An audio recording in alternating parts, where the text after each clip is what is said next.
computer to mark up the size of the account. Mark up the account.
Twitter to the ground.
TRRS Sankara.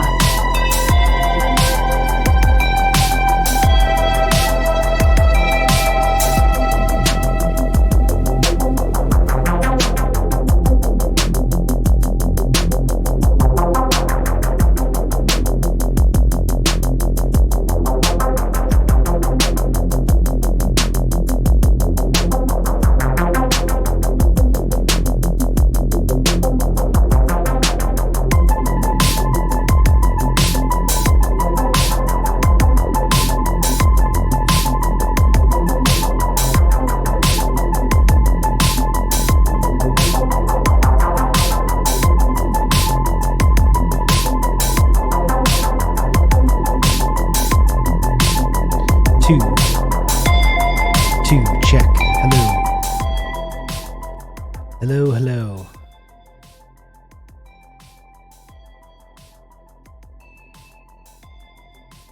QuinBetter, folks, huge opportunity in the chat. Big opportunity right now to purchase a gifted sub for our friend QuinBetter in the chat. Big opportunity.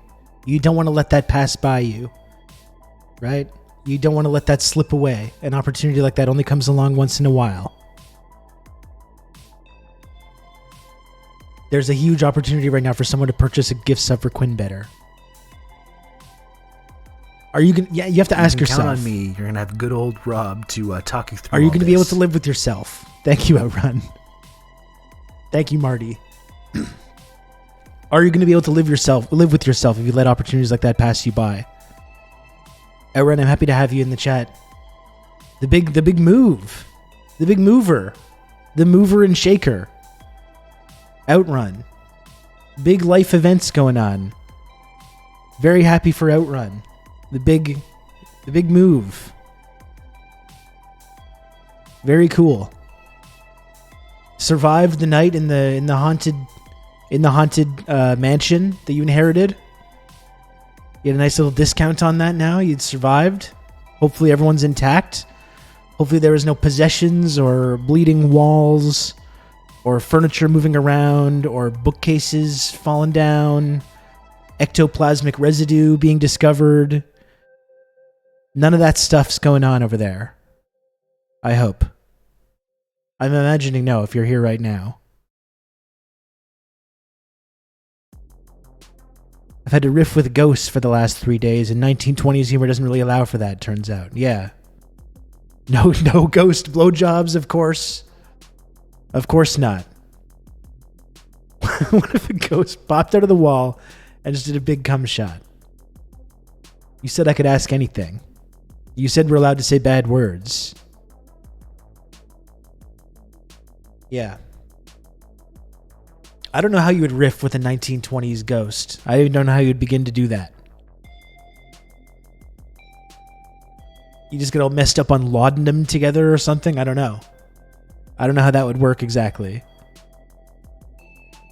And you'd have to talk in one of those old-timey New England accents. Yeah, everyone talked like that, no matter where you were from. Yeah.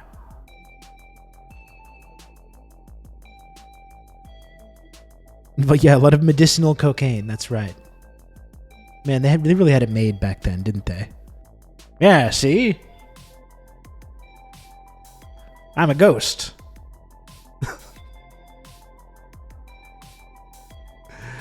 The medicinal cocaine, that's something we need to bring back, I think. We simply use the computer to mark up the size of the account. Ben Bernanke, the Nobel Prize winner of our hearts.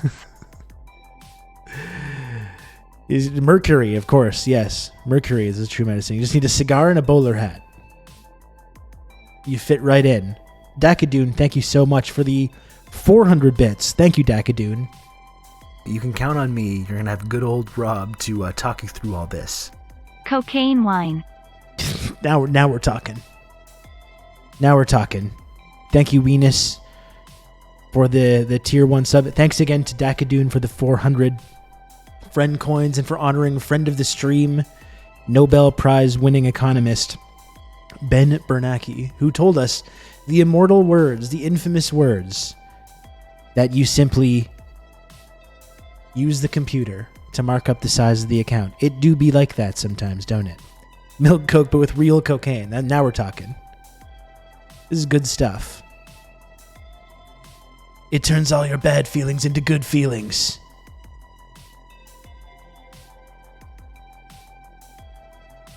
Thank you also to DRP50 for the 16 months of Tier 1. Thanks, DRP. And thanks also to Effusive Stoic for the 11 months of Tier 1. Almost one entire year, Effusive Stoic. 1 month away from that exclusive, highly exclusive year subscriber TRRS badge. I'm going to have to start, I have to make a super exclusive 2-year badge. We're almost getting around that point. I'm going to have to make an ultra exclusive 2-year subscriber badge. I'm sure there's some people that are there already.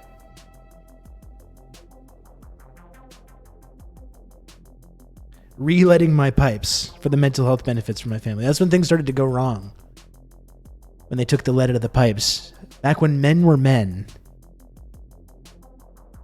Before all this woke nonsense, taking lead out of the pipes. Put it back, I say. Put it back, the lead and the asbestos, and definitely put the cocaine back into Coca-Cola as well. We have found out that this house was foreclosed on 10 plus years ago, and the people that got kicked out stole a lot of the doors and are still holding them ransom. They were in a bail bonds place. Interesting. You do have to respect the hustle, don't you? You really do. You have to kind of hand it to them.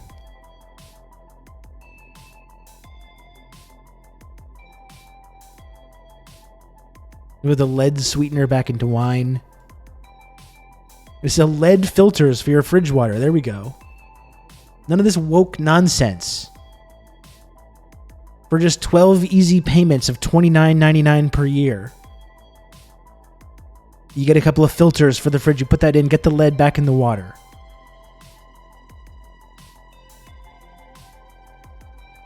Yeah, advertise that at late night on Fox News. You make a fucking fortune. Advertise to get it. Pay. If you started that business and put one ad, maybe a couple ads on Hannity, a 1-888 number to get a nice lead filter for the fridge water. Put the lead back in the water. You'd make a goddamn fortune. Get Tim Pool to sell them with his slop buckets. That's right. Put the lead back in unleaded gasoline. Again, no more of this woke nonsense. This is bullshit. Notice the correlation. As soon as the lead came out of the gasoline and the paint and all that stuff, notice then all the gender stuff started. Notice the correlation? Huh? You notice the correlation? As soon as the lead came out, all the gender conversation started. Think about that. Those demon rats don't quite have access to our beautiful lead. That's right. Hey, Starlight, how's it going? No, nobody dies of consumption these days. It's true. How are we supposed to develop herd immunity to lead without giving people an adequate amount of exposure? This is what I'm saying. This is what I'm asking. Lead water like old grandpa used to enjoy. And notice how he was totally fine. His health was just great. He was physically and mentally sound.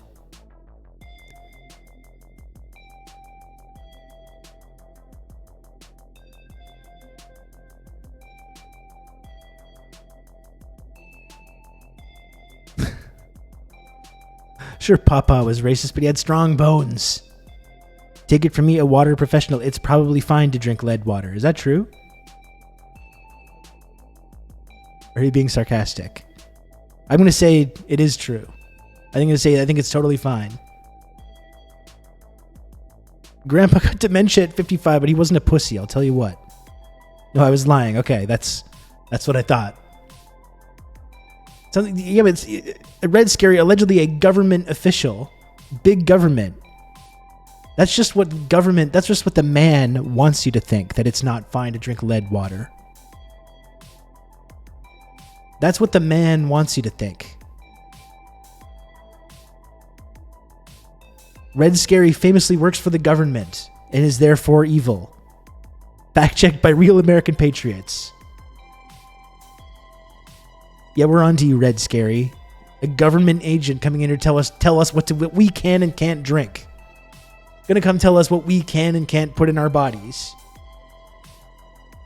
Ooh, don't drink lead. Don't put asbestos in the walls. Ooh, mercury is bad for you. Ooh. Evil government agent, unlike my beloved cops. That's right. Yeah, I'm sure the government has no ill will by saying lead in water is bad or hazardous to your health. We got to get the fluoride out, put the lead back in. Okay? We keep it in a secret room in a very nice glass bottle. We drink it all the secret meetings. That's the thing. They want to take the lead out so they have more for themselves. Think, people. Think. They take the lead out of the water. You're getting free lead. You're getting free lead in the water. They take it out so they can have more lead for themselves.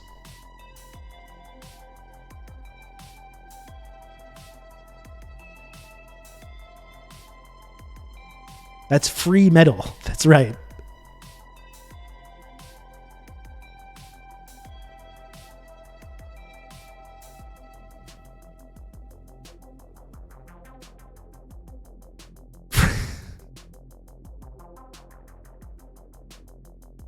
This is what I'm saying, Commissar Thembo. This is what I'm saying. They took the lead out and replaced it with fluoride to make us all gay. And we're being played for like absolute fools. We're being played for absolute fools here.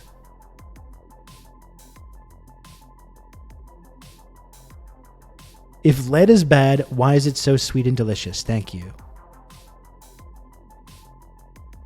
If you have time for a vid, reinventing farming and food post-globalization.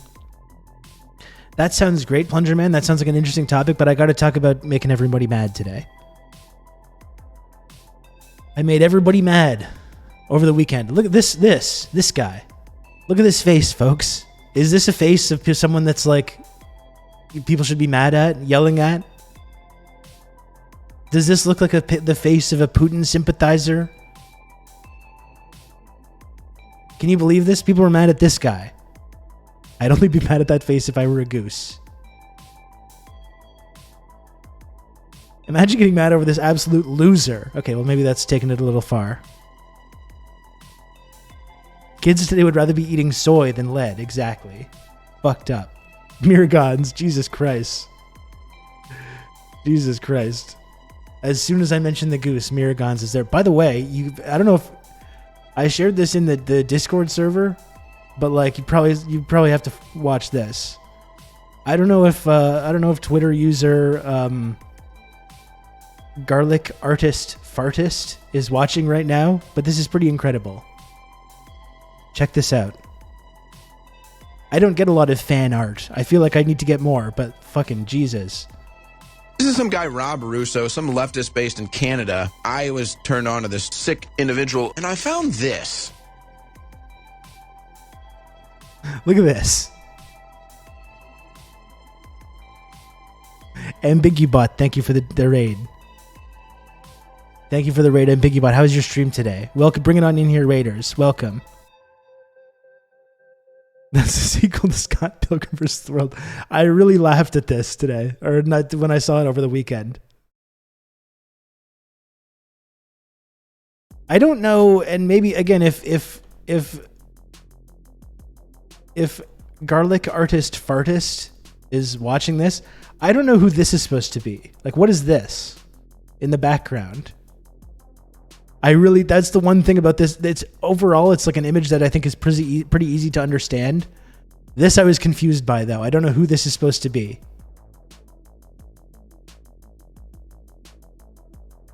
Even the fan art, Rob is wearing the fake glasses. Well, no, those are sunglasses, which I do wear often. Oh, are those I don't know. I thought they were sunglasses. Wearing sunglasses is a big part of my brand. I kind of thought it was like this. See, I wear sunglasses so much that they're right here on my desk next to me. I thought it was like this kind of a situation.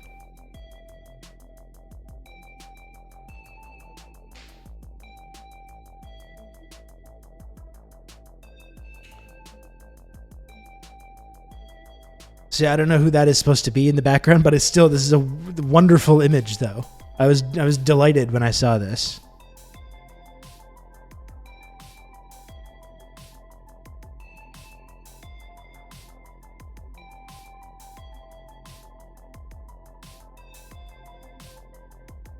I saw people get mad at Rob, and when I agreed with him, someone started a 10-year countdown on my thread. So if Ukrainian Nazis haven't turned on the Western world by then, I'm in big trouble. Yeah, okay.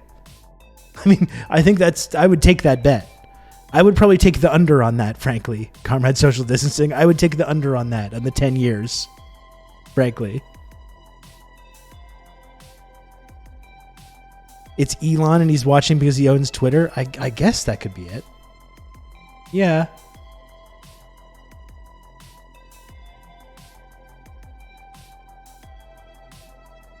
I guess so.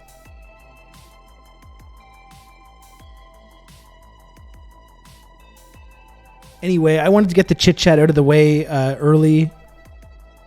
Yeah, Waldo's. We're gonna get to this. Like the whole thing about blowback. Oh, is there gonna be blowback? There's already blowback. There has already been blowback. The Christchurch thing was like the ultimate example of this, which happened before the war started.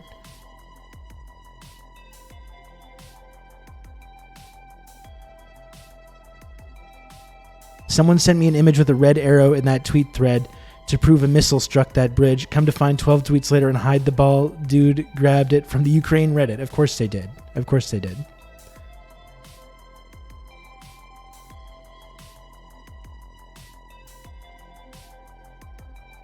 No one has ever gotten mad at me on Twitter because recently all I use it for is inventing scenarios where Garfield argues with lasagna. And honestly, that's probably you're probably right to do that. I think that is the best way to use Twitter. Every time I try to say anything seriously on Twitter, it always leads to a fucking headache. And this was just the latest example of this. Anyway, I just wanted to get the chit chat out of the way early. Excuse me, I'm still sick. I'm plowing through here. But I hope everyone seriously though, I hope everyone did have a nice weekend. I had a really lovely weekend, actually. I spent a lot of time with my family. Like, that's the whole thing about any time, and I would recommend anyone who ever goes through this scenario where people are getting mad at you on Twitter. Use the computer to mark up the size of the account. Thank you, Dimitri, for the 100 friend coin. I'm okay. I feel a little bit sick still, but I'm getting better. I had a really lovely weekend though, and that's the thing. I would recommend that if anyone is ever in that situation when people start like yelling at you and brigading you, and you get all the notifications and all that. When it came to that tweet, I sent that tweet early Saturday afternoon. As soon as I saw that it was getting engagement, I muted it. Probably in about 15 minutes, I just muted it, and I just didn't look at it. I would check the odd time just to see that it was like if it was getting engagement. I saw that it was getting a lot of comments. I didn't read one. I mean, a couple of them filtered through, but I didn't read like the 99% of all the people that were yelling at me. I just didn't look at it, didn't read it. I in fact had a nice little Saturday. I after I sent that tweet, I basically just muted Twitter. I didn't really look at it all that much. I had a very lovely day hanging out with my family.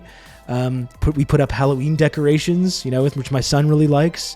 Put up some nice Halloween decorations. We spookified our house. What specific tweet is this? We'll look at it in a moment, Dimitri. We'll look at it in just a moment. Okay, I'm going to get to this. We spookified our house. We watched a lot of like Halloween movies this weekend, which was really nice. Friday, we watched Ghostbusters 2. Saturday, after we did all the decorations and everything, we watched Beetlejuice. And last night, had another nice day, walked around and picked up a pumpkin pie and had a kind of like, even though Canadian Thanksgiving is fake and Canada is a fake country, still had like a sort of rudimentary Thanksgiving dinner, which was kind of half delivery. It was basically delivery rotisserie chicken with cranberry sauce added, and did that, and then watched Monster Squad. Watched Monster Squad. So that was the three Halloween movies that were watched over the weekend. Ghostbusters 2, Beetlejuice, Monster Squad was very cool. So it was a really nice weekend, despite all the hordes of people that got mad at me over my extremely uncontroversial tweet, like what I thought was a very uncontroversial tweet.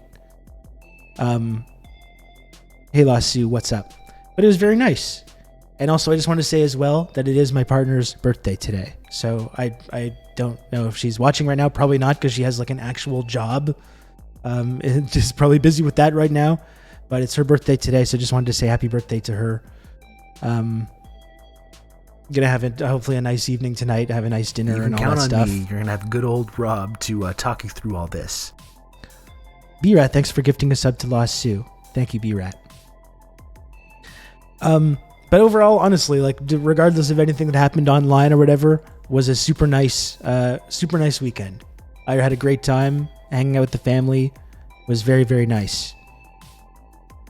All the different Halloween movies, very enjoyable.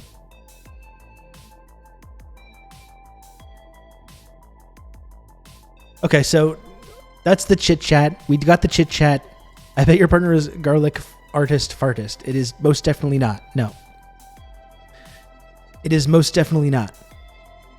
Although I did show her the image, and I think she was impressed. I think she was impressed with the image.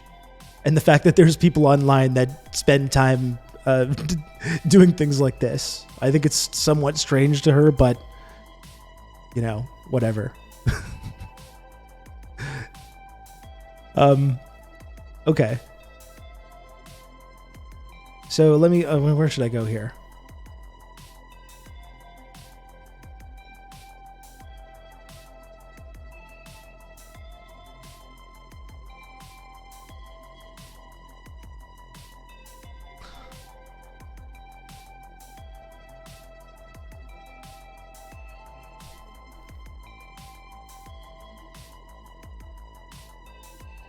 I should probably tweet out this link, right? Because if I still have NAFO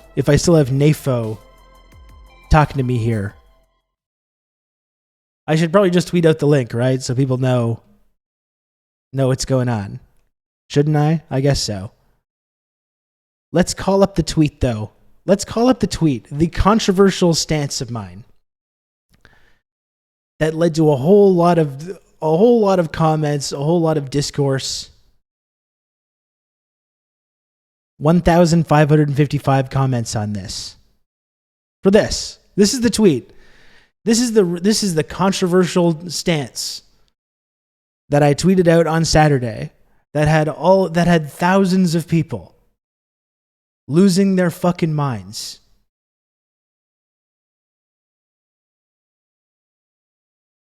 Okay, fuck it. I'm just going to tweet that I'm live here. Who cares? Be prepared for NAFO to come in here and start yelling at me.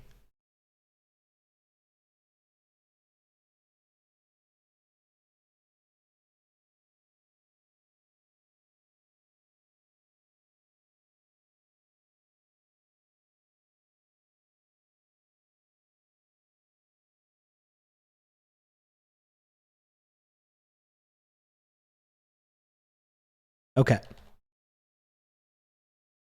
So this is it, folks. If any of you tell me what NAFO is, I'm leaving and never coming back. We don't need to get into the actual acronym and what it is.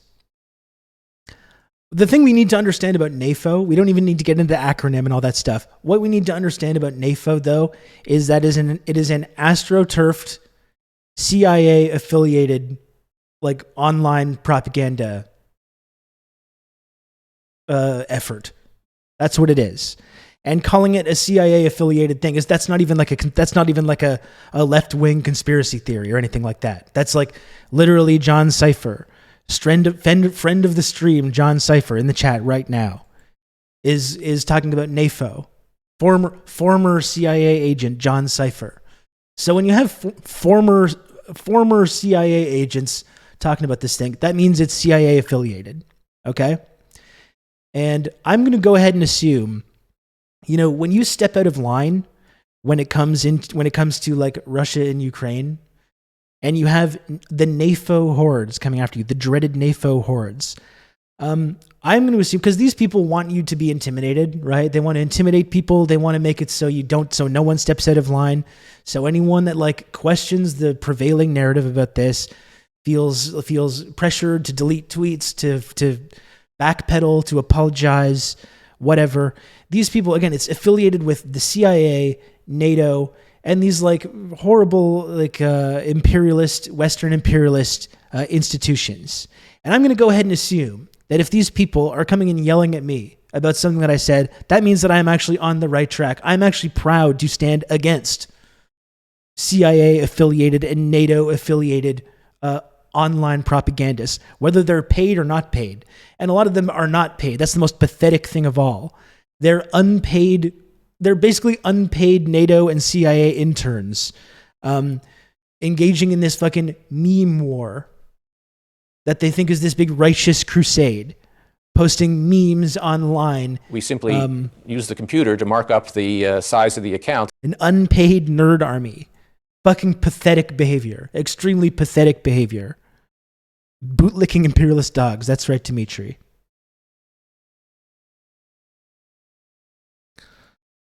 Does the CIA really have unpaid interns? You would think that they have enough budget that they could fucking afford, with all the like off the books arms sales and drug deals. They would have enough budget to actually pay some of these folks who are literally taking time out of their day to post memes about this shit each and every day, and think that they're part of some righteous crusade. But I guess you don't become rich by spending money, do you? I think the CIA and NATO are bad, and I hope their organizations are scattered to the winds. But I'm built different, I guess. Well, me too. So, first and foremost, that's what I would say to that. When I have these people coming after me and yelling at me, I am proud to stand against these motherfuckers. And I'm not intimidated. I'm not going to backpedal. I'm not going to apologize. I'm not going to change my viewpoint on this. I'm not going to accept the prevailing narrative about this. I'm not going to. Fuck you. First and foremost, they don't need to hire unpaid interns. They've got losers do it for free without being asked. Again, the ultimate pathetic cuck behavior. I am not intimidated by your Shiba Inus. No, I'm not. But let's look at this tweet, okay? This controversial tweet that thousands of people, including like Hollywood celebrities, like David Simon, creator of The Wire, or whoever else. I didn't really look at all the people that were quote tweeting it and getting mad about it. All kinds of people, though, thousands of people. This is the controversial tweet that thousands of people were yelling at me about and calling me calling me a Putin sympathizer, a genocide denier, saying I support rape, I support the murder of civilians and torture, like anything you can imagine. The worst things that you can imagine. Yelling at me over this. And let's look at this tweet, okay? I have had people in my community ask me questions because the lies have them scared about World War III. And I'm like, capitalism don't want to wait 700 million years to get at the extraction resources in either country. Very true. Yeah, very true. Let's read this. Excuse me. Let's read this controversial tweet, okay? This controversial tweet, which apparently is so beyond the pale that just thousands of people were enraged by it. Let's look at this tweet. I said, just check the history books, and fortunately, cheering on terrorism when it's against the Russians has never come back to haunt us at any point in the past, so I think we're in the clear. That's it. That's it. Drawing a link between this endless support and of whatever nefarious organizations in Ukraine or whatever violence that they're committing, the endless arms transfers. Surely we've never engaged in that same behavior in the past, and surely it's never had negative consequences in the past. There are literally newspaper op-eds cheering on bin Laden for going against the Russians. You'll notice what this tweet doesn't say. Let's first and foremost, let's take a look at what this tweet does not say. It does not say Putin good. It does not say, I love Russia and I think the invasion of Ukraine is wonderful. It does not say, I support the murder of Ukrainian civilians. You'll notice that it says none of those things. You'll notice that it doesn't mention the word bridge. You'll notice that it doesn't mention anything about me being upset about a bridge. Do you know how many fucking people, literally thousands of people, from my understanding, took this tweet? And I think the point of this tweet is extremely clear. I think it's extremely clear and unambiguous what the point is to this. And the number of fucking people that took this tweet and said, understood that the point of this tweet was, I am mad about a bridge. That was the takeaway. And I'll show you. Even beloved online jokesters. Where's this tweet? Because I only saw a few of these. Tweets because some of them were posted in the Discord server. Like Pixelated Boat. Beloved Twitter user Pixelated Boat. You dumb fuck. Guy who is fine with all the massacres but is mad about a bridge getting blown up is an exciting new type of Twitter guy. Fucking great analysis. Pixelated Boat. That's the point of this tweet. Mad about bridge. If you read that tweet and that's your takeaway from what that tweet is, you do not know how to read. Like, that's my only fucking explanation. That is my only explanation for how that could be your takeaway from this tweet. And I believe they deleted that. I don't even understand even slightly how we got from A to B. Literally, that's the vast majority of the people that were, from what I saw. Again, I didn't read 99% of the thousands of responses and quote tweets and replies at this guy. I just didn't look at it. I didn't read it. I don't care. As I've said before, when it comes to tweets that people are mad at that I did, I don't read the replies to them. I don't read your angry little missives. I don't read your little quote tweets. I do your little fucking discourse. Do your dunks. I do not give a shit. I don't look at it. But that was the takeaway for a lot of the people from what I saw. Mad about bridge. This guy's mad about a bridge being blown up. From this tweet where I said, just check the history books, and fortunately, cheering on terrorism when it's against the Russians has never come back to haunt us at any point in the past, so I think we're in the clear. Again, folks, I think the meaning of that is pretty fucking obvious. I guess here's the thing that people complain about the most, though. I think this is the sticking point, terrorism, that I use the word terrorism here. And I will talk a little bit about what brought on this tweet And it was the explosion of the bridge leading to Crimea that I saw. And at the time that I wrote this, I don't think this is clear yet. It did appear to be some kind of suicide attack, which I think you would classify as being terrorism. And I think there's maybe some ambiguity about that. Was it a suicide attack? Was it some other kind of sabotage? Maybe it's not clear. So maybe we can hem and haw or go back and forth about the definition of the word terrorism and whether this qualifies. Okay? I don't know how the bridge blew up. At the time, it seemed like it was possibly a suicide attack. I'm not really sure. Regardless, though, civilians were killed in this explosion. You looked at the video of the explosion happening, and civilians, Russian civilians, were killed in this explosion. And people said, well, it doesn't count as civilian infrastructure. It has this military purpose. It's supplying troops in the Crimea. There's the whole thing with Russia and the Crimea. They don't even belong there in the first place or whatever. Okay, you know what? Civilians were killed in this explosion. You could see it in the videos that happened, that we saw. There's the names of the people that were killed were released.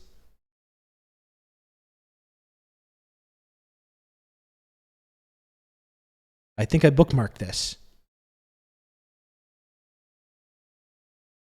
A married couple from St. Petersburg died on the Crimean Bridge. 53-year-old Edward and his 33-year-old wife, Zoya, graduated from the Institute of History.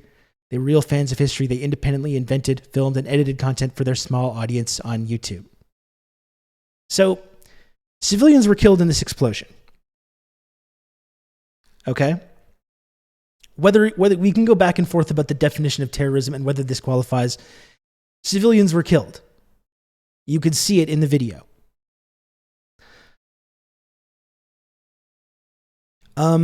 And let me see if I can.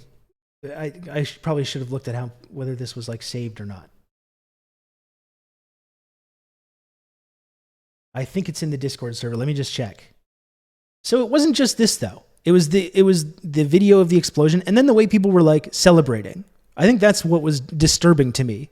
And again, that's not being mad about a bridge, but yeah, I did think it was kind of fucking disturbing that all the memes started, all the celebratory memes about this bridge being blown up, and you see all these Westerners celebrating and memeing and joking around about it. You see the official Ukraine account tweeting shit like this. Sick burn from the official Ukraine account. You have this really bizarre interaction between the official Ukraine Twitter account and the official Crimea Twitter account. Like this really bizarre social media memeified shit. And notice how this is all in English. This is all written in English. This is not in Ukrainian or Russian. This social media stuff, this is all being done for like the entertainment of Western audiences that are just cheering this on like it's a sports contest.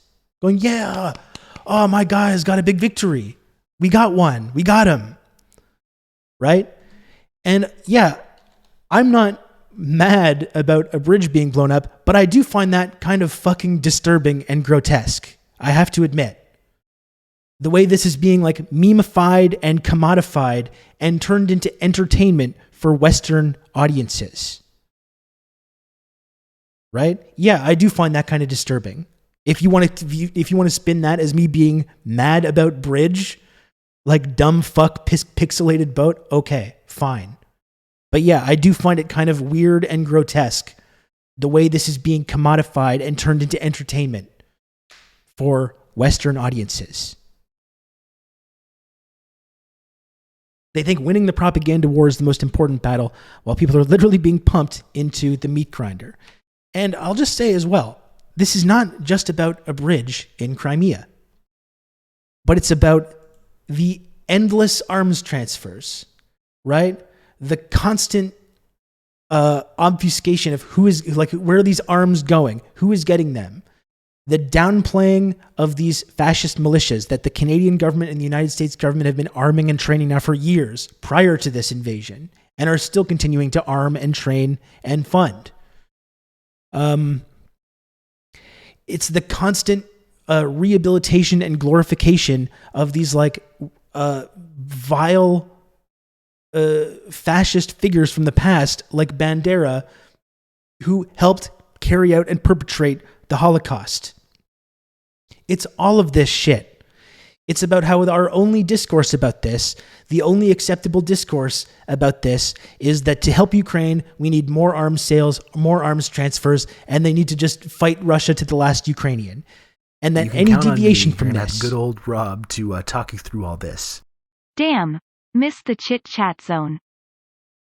Progressive Canuck, thank you so much for the 14 months tier 1. It was a very brief chit chat zone today because I've got a 2 p.m. cutoff. I got a 2 p.m. cutoff. I saw several accounts today remind us how hard the USA hit Baghdad in 2003 and how Russian attacks on Kiev have still not reached those levels. And you'll notice they did that, like those attacks on Baghdad happened day one, right away. That's the little shock and awe thing. A lot of racial animus oozing from the NAFO accounts constantly with all this too. Well, that's one of the things too, when I say, like, there's going to be consequences for this. That's the point of this tweet, right? There's going to be consequences for this. There's going to be blowback from this. There's already been blowback from this. The Christchurch mosque shooter who murdered dozens of Muslims in Christchurch, New Zealand, traveled to Ukraine and trained with Azov Battalion before the war even started. There's already being blowback from this, and we don't think there's going to be more blowback. We really do not think that there's going to be more blowback in the months and years and decades to come from this. The nonstop arms transfers, the total whitewashing of all these fascist groups, and the fucking head in the sand denial about the role that these groups play in the Ukrainian military and in ensuring that there's never any negotiations or discussions of this at all.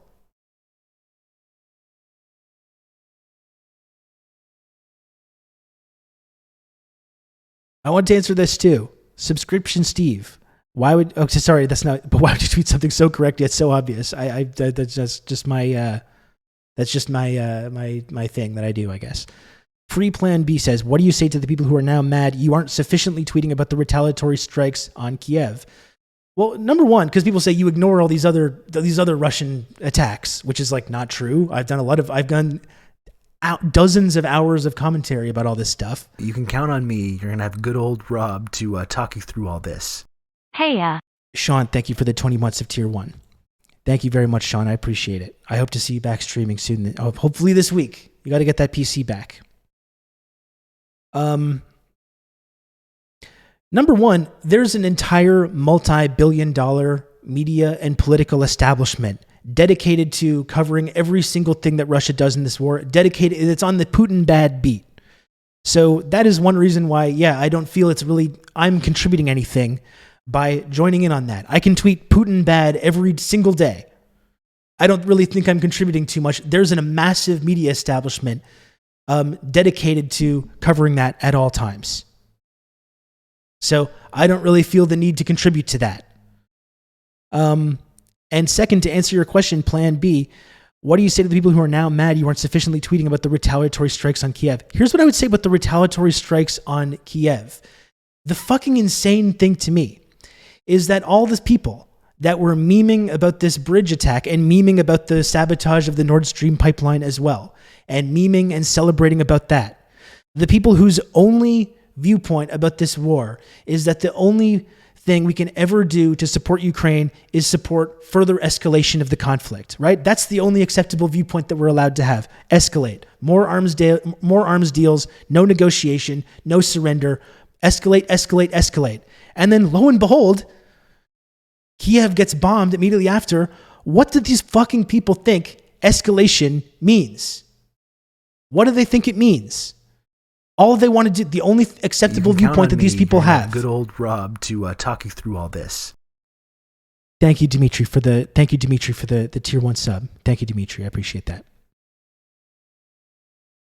The only acceptable viewpoint that is allowed about this is escalate, escalate, escalate. And when Kiev then gets bombed after this escalation, which these people celebrated, what the fuck do they think is going to happen? What do they think escalation means? Why is that the only viewpoint we're allowed to express about this? Why when someone like me comes along and says, maybe we should de-escalate this? Maybe there should be some kind of negotiation about this. Maybe there should be some effort to end the war, to have some kind of ceasefire, to de-escalate. And they're framed as Putin supporters, genocide deniers. You think it's great when Ukrainian civilians die. The worst fucking things you can imagine that people say. Like, I'll give you another example of what people were saying about me because of this totally non-controversial tweet. Because I then tweeted about Game of Thrones later. And I have one of these NAFO motherfuckers calling me a genocide denier and defender of rape used as weapon of war. That's what they say. That's what people say when someone suggests there should be an effort to de-escalate. There should be an effort to de-escalate this conflict. And then lo and behold, it escalates. You cheer on escalation. You think escalation is the only fucking acceptable viewpoint. You cheer on escalation more and more and more. The only thing, more arms deals, no surrender, no discourse, no dialogue, no negotiation. And then it escalates. And then they look around and say, how can Putin do this? Oh my God. That's what escalation looks like. And I fucking swear the only acceptable outcome for these people is for this thing to just escalate all the way up to like total nuclear annihilation. That's where this shit is going. And these people are sitting there clapping like seals, watching it happen. I feel like I'm insane talking about this. How could this, I can't believe Putin escalated things like this. Escalation is the only thing these people have been advocating for months. For months. And does that help Ukraine? Does it help Ukraine to just escalate this into full-scale conflict? Yeah, let's put NATO troops in there. Let's bring US troops and put them in there as well. Let's really escalate this to where it really should go. Does that help Ukraine? Is that going to be good for average Ukrainians? Everything is genocide except Europeans conquering the Western Hemisphere. That was fine. Yeah. That was totally fine. So yeah, it's like when all you can do is cheer on this escalation and suggest that anything outside of that, when you advocate for negotiation or de-escalation, and then lo and behold, the fucking conflict escalates, I don't know why people are so goddamn surprised about it. It's extremely strange to me.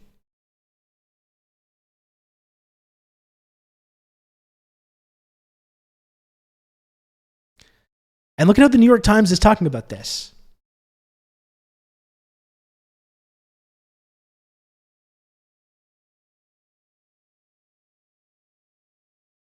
But Rob, the Russian Mongol orcs are now closer to the pure white people. Jesus Christ. When beating war drums, people rarely want to hear about history. Apparently not. Apparently not. And so the New York Times says the Russian missile attacks that killed at least 19 people across Ukraine on Monday were wide-ranging, but they were not as deadly as they could have been. That has renewed questions over the quality of Russia's weapons. And folks, I don't want to defend Putin or Russia. I've been very clear about my feelings about this invasion from moment one. I've been covering this since day one. And in fact, for weeks and months prior to this. Is this an example about how the weapons are of bad quality, or are they still holding back? Again, they could have done this to Kiev on day one. They could have done the Baghdad-style shock and awe campaign on Kiev on day one. This leads to another fucking problem here. This leads to another problem, right?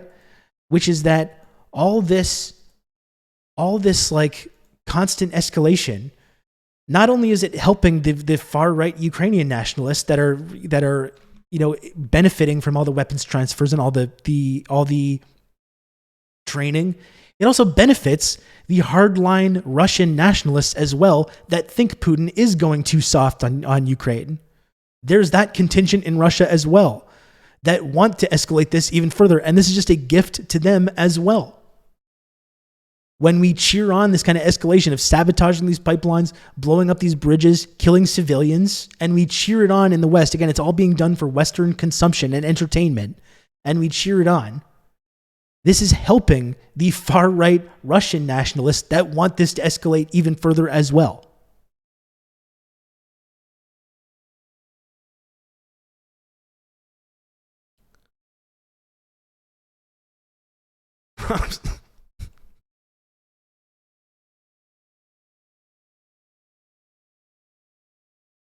Rob started the invasion for clout, confirmed. Jesus Christ. You would think the way some people talk to me that that's true.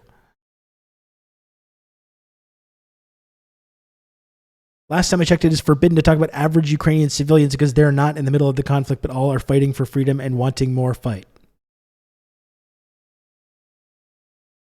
I mean, I guess the part of the problem here is that a lot of these folks that are that when you say like maybe there should be some kind of dialogue, maybe there should be some kind of de-escalation, maybe there should be a negotiation, and they say no negotiation. These are people that are in like America. These are like people that live in fucking Minnesota or Virginia, or they're Canadian. They live in Alberta or wherever. They're the ones that are the most adamant about this.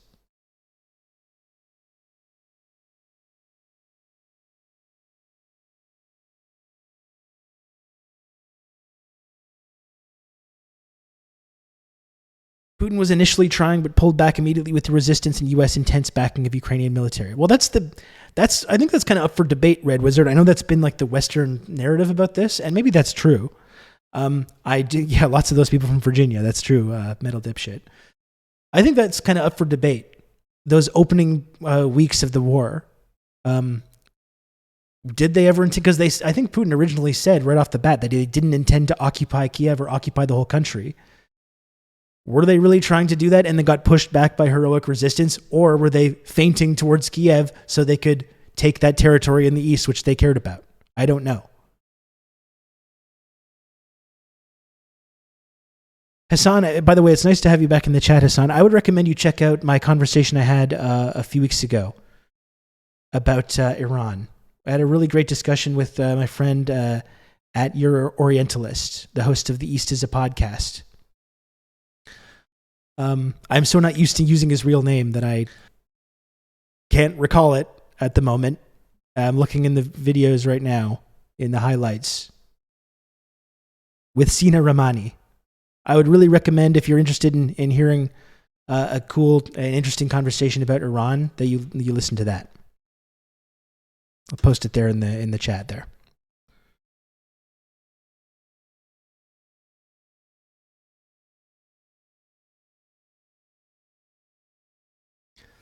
He took the provinces in a buffer area that were being shelled. Yeah, that seems like what it was happening to me. I'm not a fucking military expert or anything, but I think all this narrative about they tried to do that, but they were pushed back by the heroic resistance. I don't know how true that is. I always thought Kiev was a red herring, strategic pressure. Yeah, thank you, Ben. Thank you.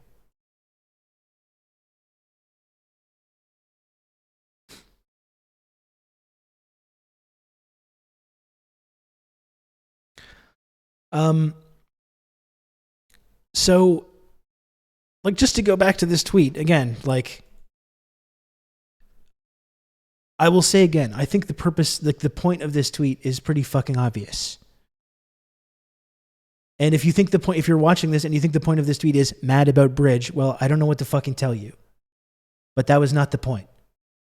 In fact, to give another example, like we talked earlier about the Mujahideen and all these newspaper articles in the 80s about bin Laden and about like the heroic freedom fighters, right? That's the famous like Rambo thing. Was it Rambo 3, that one? The heroic freedom fighters of the Mujahideen and all this stuff. If Twitter was around in the 1980s, it's the same kind of thing, because even if you say this bridge to Crimea is a complete military target and it's open during a war, during this kind of conflict, it's fair game to go after. If that's your stance, okay, fine. I would use the example of, like, if Twitter was around in the 1980s, people would be celebrating video clips of like Mujahideen freedom fighters shooting down Soviet choppers with Western Stinger missile launchers or whatever it is, right? And those are military targets, right? And Russia, and you can go back and forth about whether the Soviets were right or wrong to be in Afghanistan. Were they invited in by the legitimate government? There's certainly arguments to be made about that. They were certainly extremely violent in the war in Afghanistan in the 80s. I don't think anyone would dispute that. And those it was in a military conflict. Those Russian choppers were legitimate military targets, and you would have people celebrating all those things. Look at our beautiful NAFO friends would be celebrating the beautiful images of the Mujahideen freedom fighters shooting down these choppers. Well, guess what? Regardless of whether that was like terrorism or not, or legitimate military targets or not, there was blowback to that as well, as we all remember. And I would point out as well, a few months ago, Hillary Clinton herself was on MSNBC talking about the analogy between Ukraine and Afghanistan. And how, in terms of like NATO and what they want, this is what they've been wanting from day, like this is what they always wanted with this. They wanted to turn Ukraine into a new Afghanistan for Russia. Like, I don't understand how people don't get this fucking analogy between Ukraine and Afghanistan, which this tweet is very obviously referencing. I don't know, because like they've said it themselves. Hillary Clinton said it herself. And yeah, there was some unintended consequences to our endless arms transfers to the glorious freedom fighters of the Mujahideen, just as there's going to be consequences and blowback for our unwavering support for these beautiful Ukrainian freedom fighters today.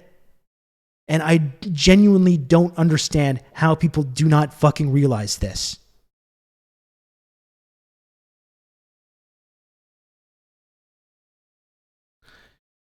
I'd say it's legit dual use infrastructure, but celebrating motorists getting vaporized is pretty sick. Well, that's because that's where the discourse is at now, where it doesn't, if someone's Russian, it doesn't matter if something's bad that's happened to them. If they're a civilian, if they're not a civilian, they're Russian, so they're at fault. And they're just inherently bad people. So they deserve it. That's where the discourse is at when it comes to this. And there's a racist element as well. Right? Because of course the Mujahideen and these Afghans that we were arming, of course they turned around and turned into terrorists and engaged in these horrible things. Surely that will never happen now, though. What's the difference between these Ukrainian freedom fighters and these Afghanistan freedom fighters in the 80s? I wonder what the difference is. I wonder why these people now, despite this history, this long history, and it's not just Afghanistan, this long history of America arming people that they then have to go on and fight years or decades later. I wonder what the difference is between the freedom fighters of Afghanistan and these freedom fighters of Ukraine. Surely they'll never come back to hunt. They will never turn around and commit terrorist attacks against us or terrorist attacks in Western Europe. Surely not. I wonder what the fucking difference is. And again, it's not just about Afghanistan. It's not just about the Mujahideen. You armed Saddam as well. You armed Saddam to engage in anti-communist pogroms in Iraq in the 80s and to fight Iranians in the 80s. Lo and behold, you got to go after Saddam later as well. There is a long history of this. It's not just the Mujahideen and Saddam. There is a long history of America arming and funding proxies in wars to fight people that they don't like, that they end up having to fight later on down the line. Am I fucking crazy for drawing this connection? Am I a Putin lover? Am I a Putin sympathizer for drawing this connection and saying, hey, maybe this might end up being a problem for us? We just did it with ISIS. It's happening in Syria right now. We're arming fucking Al-Qaeda in Syria because Assad bad, and that's already having blowback for us, for Western Europe. Rebuttal, you were just mad about Bridge. I'm mad about Bridge. That's right. Does Putin use a nuke, or is that lib hysteria? Well, it's like that's where this brinkmanship is going. I would hope not. Of course. I would fucking hope not. But for certain people, the only possible way to ever support Ukraine is to continue and to escalate this and escalate this and escalate this. And that's where that goes. That's where that road leads. Is that going to be good? Would that be good for the average Ukrainian? Would that make people happy? Would that make people happy in the West? The people that are the Westerners that are cheerleading this war and taking it like fucking entertainment, like a sports teams facing off against each other, or this fundamental battle between good and evil? Would that make them happy? Would that be good for average Ukrainians if it escalated to that point? That's where it's going.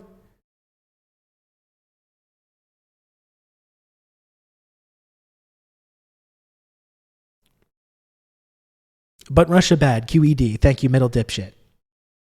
It's essentially how they've enforced imperialism over the world by arming these groups to terrorize local populations and governments they don't like. Like, I genuinely feel crazy for pointing this out and then have to have thousands of people calling me a fucking genocide supporter, or that saying that I love murder and violence. And that then to take this what I view as an uncontroversial tweet and taking that reading of it.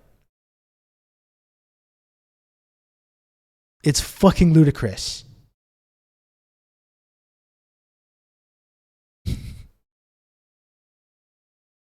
I started tuning your NAFO line into a Beach Boys parody. Matrons Militia. I can't start reading that out. I cannot stop reading that out. I'm not going to sing your NAFO song, but I appreciate the effort. And yeah, of course, Eigenbat, then the blowback is then an excuse for more MIC spending and operations, creating problemtunities.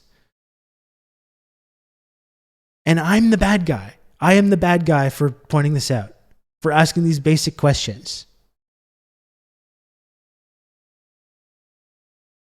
And as I've talked about before, another unintended consequences, or intended or unintended, who knows, but another way that this is all this support for escalating this is going to help the far right across Europe is when you talk about this coming energy crisis, which I've talked about a lot over the last couple of weeks. And when, because of as a result of Western Europe getting off of this cheap Russian gas in order to purchase fracked gas from the United States at a significant price increase, when this leads to this massive energy crisis across Western Europe in the coming months, and we're just a few months away from winter now. Winter is coming. Is the Game of Thrones reference. I don't know. It went with Beach Boys there. I don't know about that. But we have this massive energy crisis coming, and we've seen in France with the Squatch. I'm trying to be serious here.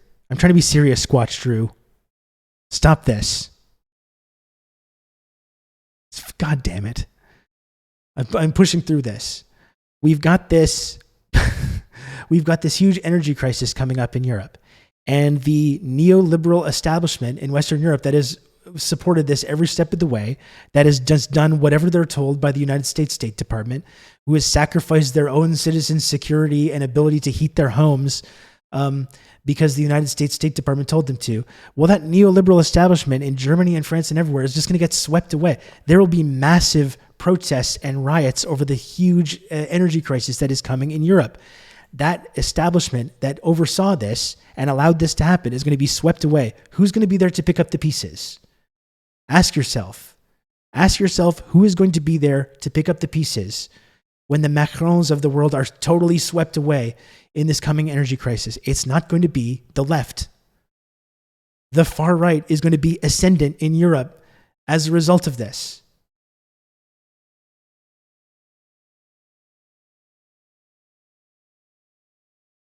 Eastern Europe will go straight fascist. How long does it take for Zelensky to get Vaymon Valerian by Azov?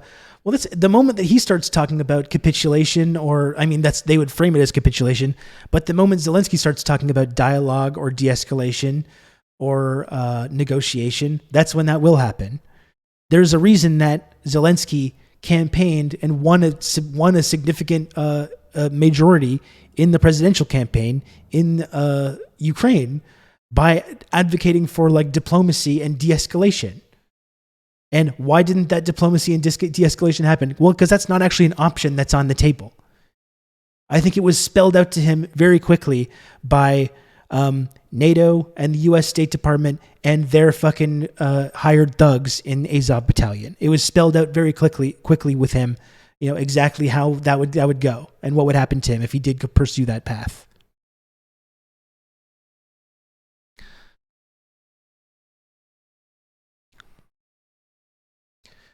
So this is where the discourse is at, though. This was the pushback that I got from these fucking NAFO freaks over this and even not even NAFO freaks, but just average people, normal people that are just I guess just unable to read, unable to understand the very basic point that I was making here. Yeah, fascists in power all over Europe. What could possibly go wrong? After decades of anti-communism, ensure that there's no fucking resistance to that available. When whatever remnants of the fucking partisan armies that fought fascism during World War II have been completely obliterated and annihilated over the years. What could possibly go wrong?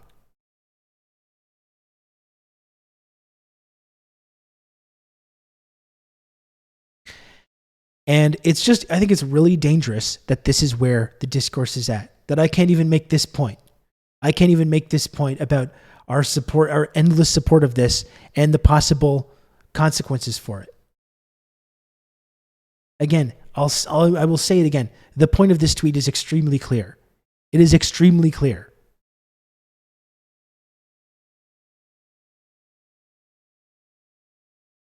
Most people have no idea what you're referring to. Use the computer to mark up the size of the account. What's this, Dimitri? Thank you for the 100 friend coin.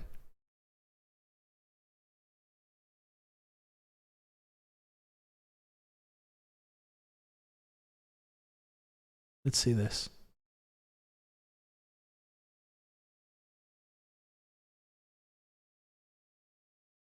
But in America, you ain't got to ban or burn nothing. Put them in the library, revolutionary books. But in America, you ain't got to ban or burn nothing. Put them in the library. Don't nobody read them. Oh, about it. If it ain't assigned by the teacher, what am I going to read it for? Revolutionary. And there's another clip from TERRORISM from this very speech, which I have found very informative throughout this whole conflict, which can be very confusing for people. It can be very confusing and demoralizing to try to understand what your stance should be when it comes to this. And TERRORISM, from this very speech, said something, and I think you all remember what it is.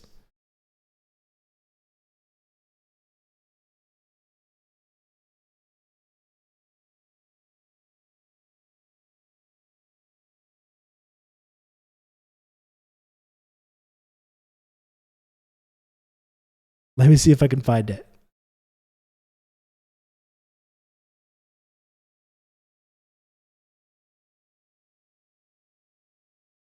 Let me see if I can find it.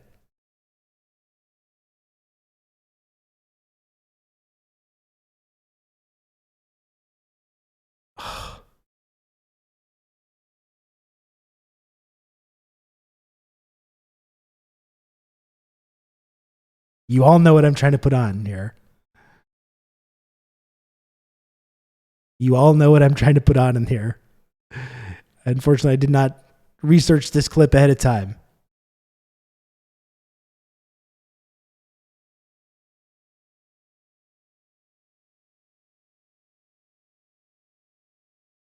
Just got back. Do you need assistance?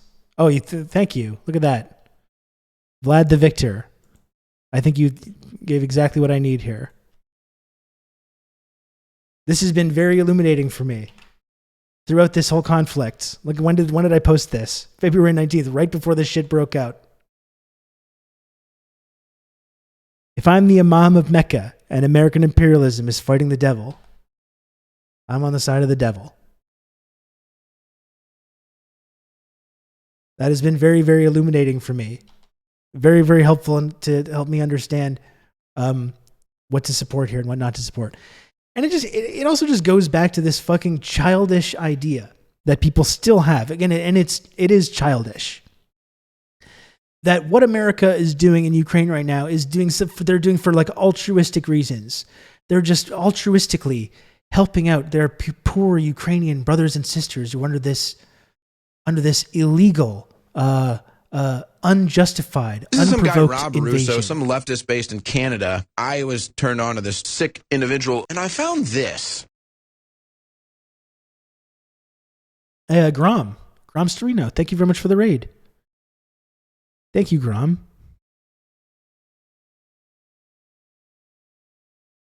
I appreciate that.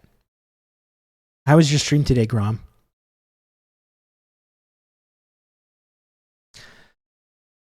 But yeah, that's what I wanted to the final thing here. The idea that America is involved in Ukraine because of for altruistic reasons, they're defending democracy or freedom or whatever, is just such fucking childish bullshit.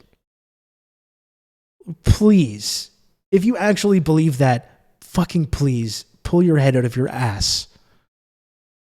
Or suggesting that this is about Ukrainian sovereignty. Well, if we don't just fight Russia to the last Ukrainian, they'll never be free. There'll be some Russian vassal state. Whose vassal state do you think Ukraine's going to be if America gets their way. Do you think Ukraine's going to be independent? Do you think they're going to be independent and sovereign? Or do you think they're going to be a vassal state for the US used to park nukes right on Russia's border? Ukraine lost sovereignty in 2014. Before that, they lost sovereignty when the Soviet Union collapsed. When the Soviet Union collapsed and Ukraine became one of the poorest and most corrupt countries in Europe.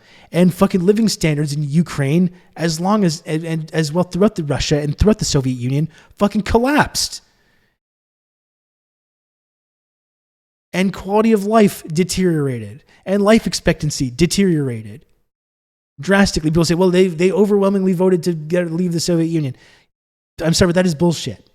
It was extremely unpopular at the time.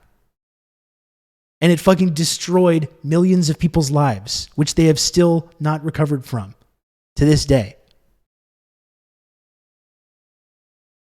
There's good and there's evil, and the US is good. Well, that's what people think about this. This is some fundamental battle between good and evil. There's good guys and there's bad guys. And that's the thing. If that's your viewpoint of this, if you have this childish viewpoint of this, that Ukraine is the good guy and that Russia is the bad guy, then yeah, of course it doesn't matter if you blow up bridges or blow up Russian civilians because they're just the bad guys. They're the bad guys in a fucking 80s movie. In Rambo 3. And then it's okay to kill civilians because they're the bad guys, so what do you want?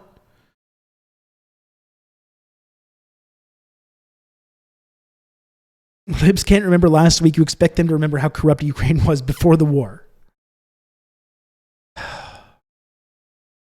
I guess I would be understanding if it was only liberals that were mad about this totally uncontroversial, innocuous tweet. But there's a lot of people that are like, I'm a leftist. And even people that try to have nuance. Of course, the U.S. does bad things. Of course, NATO does bad things. But in this case, they're doing the right thing. And they're the good guys. No, they're not. No, they're not. And if you actually fucking believe that, you need to have your head examined. Have you seen how big Ivan Drago is? We cannot allow Russian power to escalate.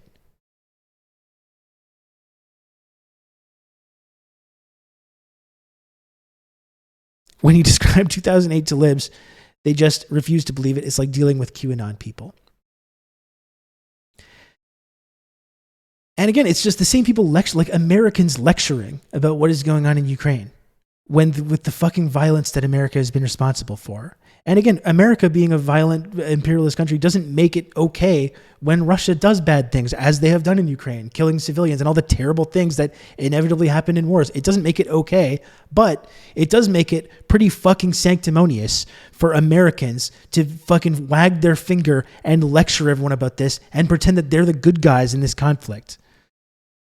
I talk often, and if you watch this stream a lot, you will know this. I talk often about the Kunduz hospital airstrike that happened under Obama, which is just as bad of a war crime as anything that has happened in Ukraine over the last couple of months.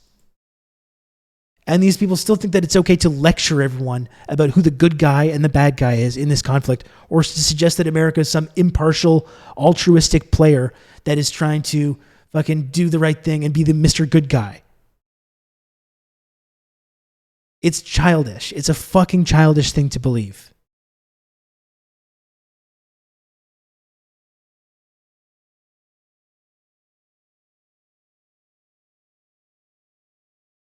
And they just excuse it because how could we know the targeting was faulty? Well, free plan B, again, if you look into that airstrike, that war crime, this was not a drone strike.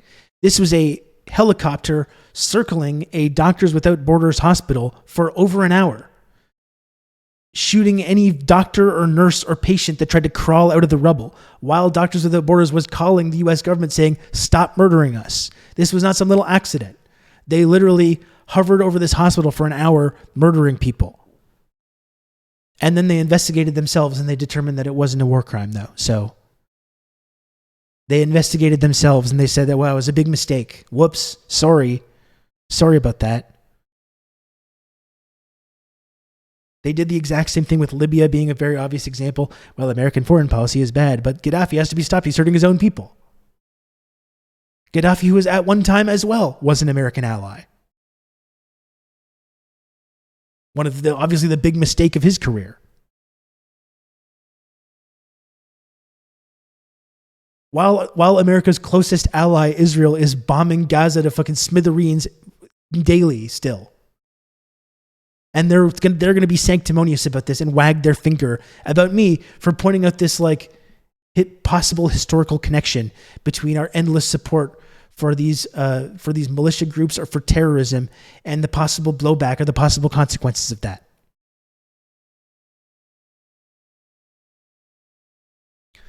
Or Yemen happening right now. I mean, America's bombing Syria right now, at this moment. Our allies in Saudi Arabia bombing Yemen at this moment.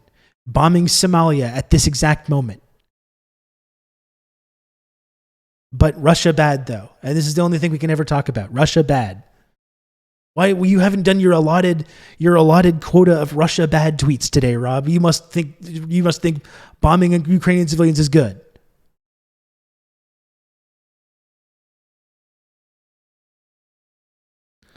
Being an American ally is just flirting with the chance of being killed and replaced with someone even more corrupt. And again, Zelensky's going to find this out himself if he ever gives in to the idea of advocating for de-escalation or negotiation. He'll find out the exact same thing. And they will just replace him in a fucking heartbeat with someone even worse.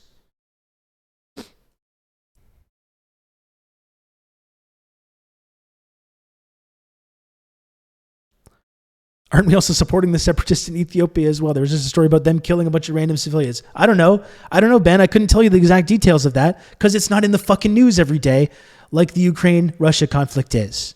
We just don't talk about that, do we? That's not in our beautiful, free, democratic Western media, free press.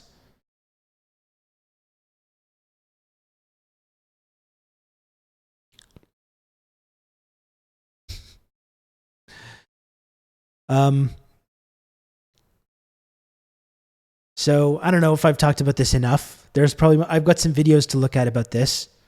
But yeah, I would say once again, I'm not intimidated by these NAFO fucking losers. These CIA affiliated, pathetic, unpaid interns for Western imperialism. I'm not intimidated. I don't care. I don't care about your little discourse. I don't care about your little memes and quote tweets and dunks.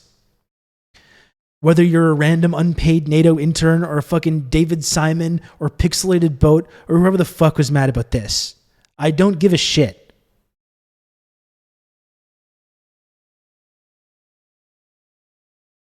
And if people want to take a look at this tweet and pretend that the point of this tweet is not fucking obvious, totally obvious, well, I don't know what to tell you. I don't know how much more clear I can make it to be. I don't know how much more clear I can make this point. It's been 10 minutes and you haven't tweeted Putin bad again. Very curious. Yeah. Exactly.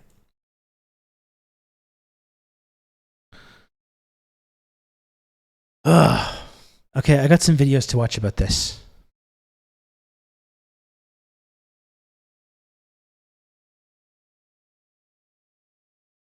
Here's Claire Daly.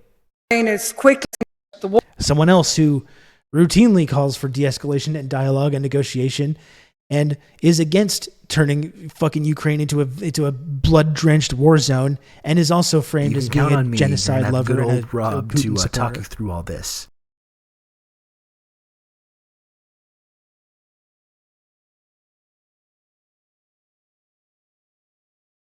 Justinian, thanks so much for the 16 months tier 1. I don't know why it didn't, text-to-speech didn't pick up your comment. I mean, you can post a peanut butter and jelly sandwich and piss people off on Twitter. They get mad just to get mad. And that is true. And that's why I've pulled back from using Twitter so much. But I think especially when it comes to Russia, Ukraine, there's something very dangerous going on right now, which is that the only acceptable viewpoint that you can articulate is piss was too spicy for TTS. I guess that's true. Yeah. The only acceptable viewpoint you can point out that you can post on Twitter without people getting mad is Russia bad, Putin bad. The only solution, the only thing that protects Ukraine is more arms transfers. Funding Azov is okay because they're defending their country. Escalate this thing until the last fucking Ukrainian is killed and they turn it into a fucking irradiated wasteland. That's the only acceptable viewpoint that you're allowed to articulate about this. And any deviation from that will get these fucking weird nerds in NAFO and pathetic leftists who think that they're like having some nuanced opinion on this will just get mad at you and scream at you and call you every fucking thing you can think of about this. Anyway, here's Claire. I'm just going to get my soda. War in Ukraine is quickly escalating into a wider horror. And from what I can see, practically nobody in this chamber is doing anything to prevent it. In fact, most people seem to get off on the fact that it's escalating. And at this precise moment, of course, as usual, the voices challenging the rush to war are attacked and silenced, smeared as traitors, cronies, Putin puppets, Kremlin stooges, Russian agents. Frankly, it's pathetic.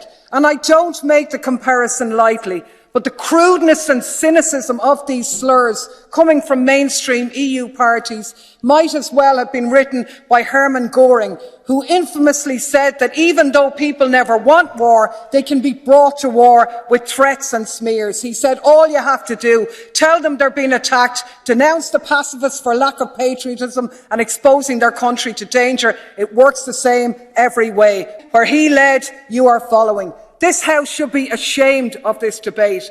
Words are being twisted, meaning subverted, and the truth turned on its head. Opposing the horrible madness of war is not anti-European.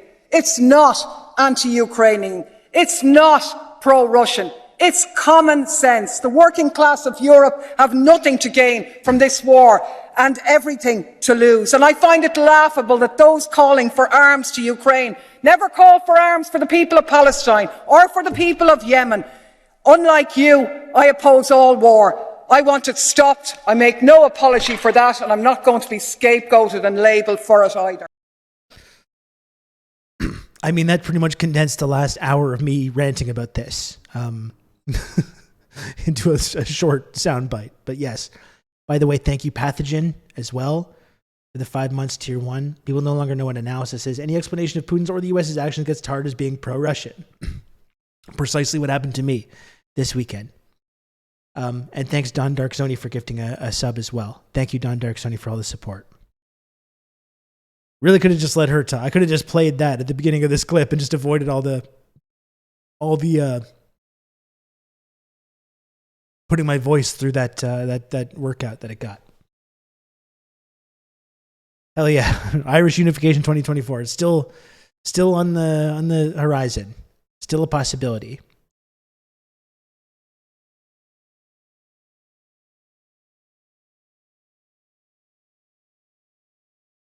And it condensed it with a cool accent as well. You can't beat that accent. I could do it in an exaggerated, comical Scottish accent, maybe. Anyway, I genuinely hope that some of the people that were mad at me about this tuned into this stream today. I genuinely hope that. I hope people fucking can step back and maybe think about what my perspective is on this and think about some of this stuff that they've just uncritically started believing. These fucking losers like Dylan Burns, who have like built now whole big brands off being like pro-Ukraine supporters and shit like that. He also quote tweeted me as well. Oh, he's mad about a bridge. This guy's mad about, like, that's, again, the number of fucking people from what I saw. Again, I avoided all the discourse about this. The number of fucking people that I saw. He's mad about a bridge. With that very clear tweet, you know, just fucking brain dead, childish, pathetic ass war tourist. And again, I am happy to stand on the opposing side of those people. I am happy to. Liberal war propagandists with a Twitch channel.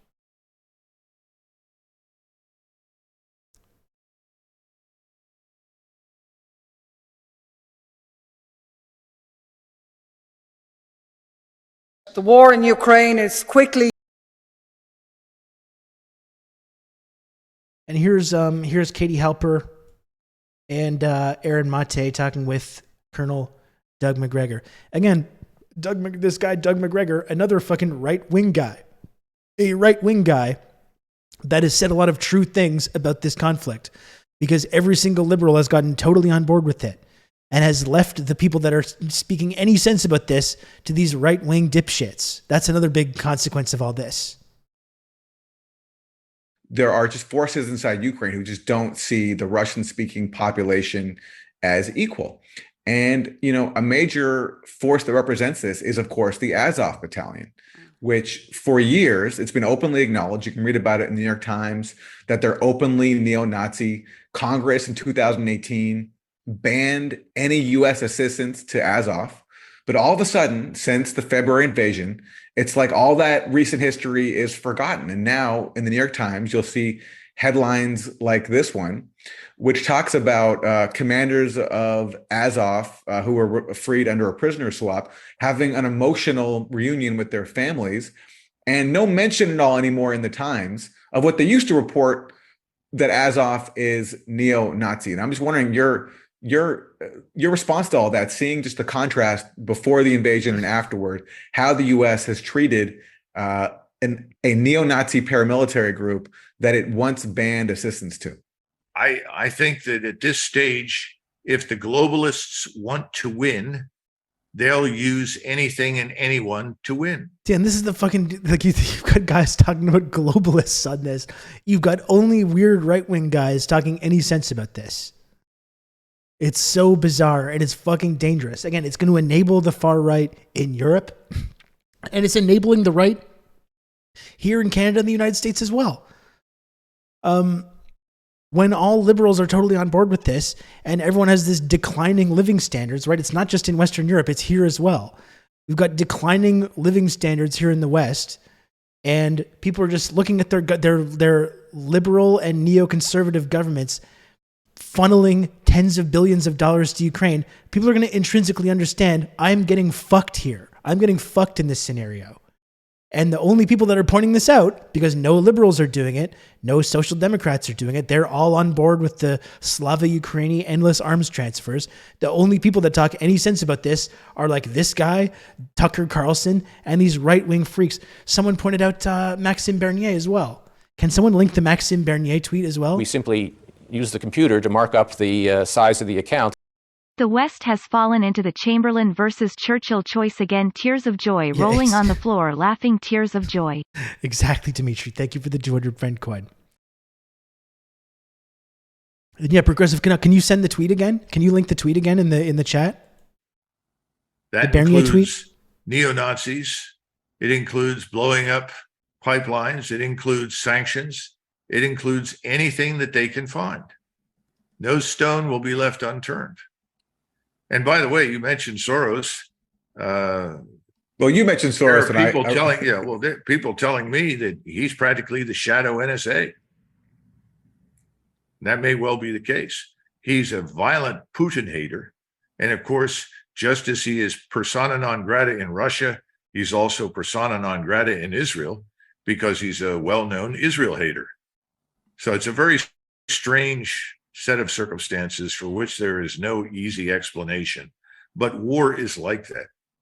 And again, Soros, like, it feeds into this right-wing conspiracy about Soros because he's been deeply involved in regime change in Ukraine. He was deeply involved in the Orange Revolution in the 2000s, and the Open Societies Foundation, as we've discovered, as our research on this very program has discovered, the Open Societies Foundation is deeply implicated in this purge of like Russian disinformation and removing any dissenting viewpoints from social media, which just adds to the right-wing conspiracies about Soros and globalism and all this stuff,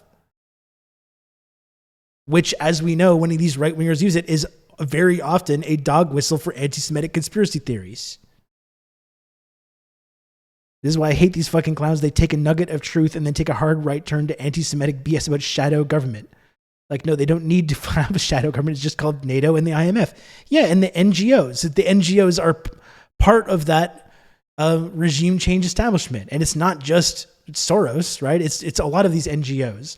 It's Open Societies Foundation. You've got Olimidyar's foundation as well. The NGOs are part of that. But yeah, pretending that they have the power and they're not just working at the behest of NATO and these big neoliberal organizations is fucking ridiculous. Yeah, that's what I mean, Cape Communist. This guy might end up on the right points here and there, but yeah, he's a freak. But this is what I mean, though. There's when every single liberal and social democrat and progressive and leftist has completely abdicated any responsibility to talking about de-escalation or negotiation or any of that, and is only more arms transfers, more war, more escalation. It leaves the door open for people like this to do this. And like Pam's saying, typical far right, minute nugget of truth and giant leap to bizarre conspiracy theories and even bigger leap to hate. And we're emboldening this. Like, this is the concern. These people, like, as I said, and someone just pointed this out in the chat. Let me see if I can find it.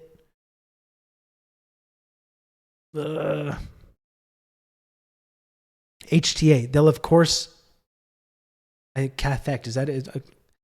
They'll, of course, go to the side saying to what they know to be true. That's what I mean.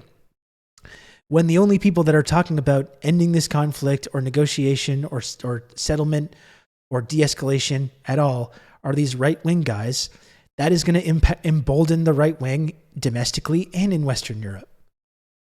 Because when people's quality of living is going down, they see the endless arms transfers to Ukraine, which is totally bipartisan. And the only people that are talking any sense about that are these right-wing guys. That's going to enable and embolden the right wing here as well.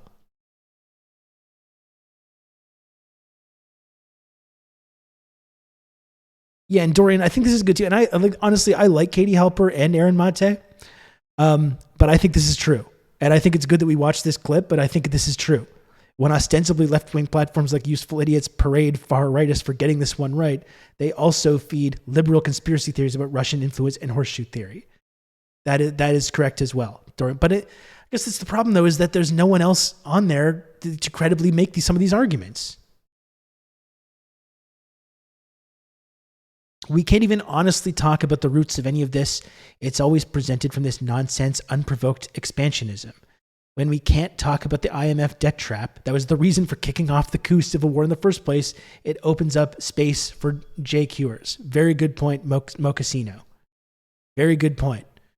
Any talk about that, any of the nuance, any talk about the Orange Revolution, the Maidan, the IMF, the funding of the funding of this civil war in the Donbass for the last 10 years, any nuance about that, any talk about that is framed as being as being pro-Putin propaganda. And then it leaves the door open for guys like this, for guys like Tucker Carlson to come on and take this, what people kind of implicitly understand to be bullshit, and to poke holes in it, and then to bring them into this right-wing world.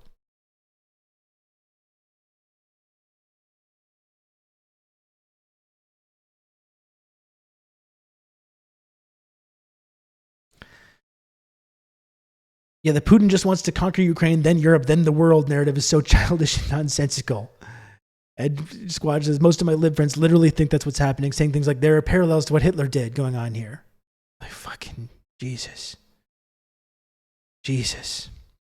Very disappointed in humans who so easily believe obvious right-wing crap. And I agree, Pam, but I guess this is part of my problem here, is that I think some of the discourse, they're really kind of like narrow-minded, black and white, and what I would view as childish discourse about Russia and Ukraine is giving the right wing an opportunity to pull people into their circle, because they're the ones questioning this narrative, and no one on the left, or very few people on the good left, old Rob are doing the same talk you thing through all this and getting their analysis out of there.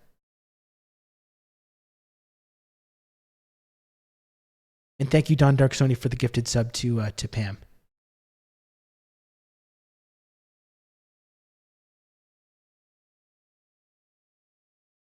I wonder how long you could have walked around the Maidan with a red flag during their revolution before they would have beaten you to a pulp. Yeah, or fucking burned you to death in a union hall. Which happened, which was apparently something that people celebrated, thought it was great. Millions of Russians died defeating the Nazis, but people will unironically make that comparison. Yeah.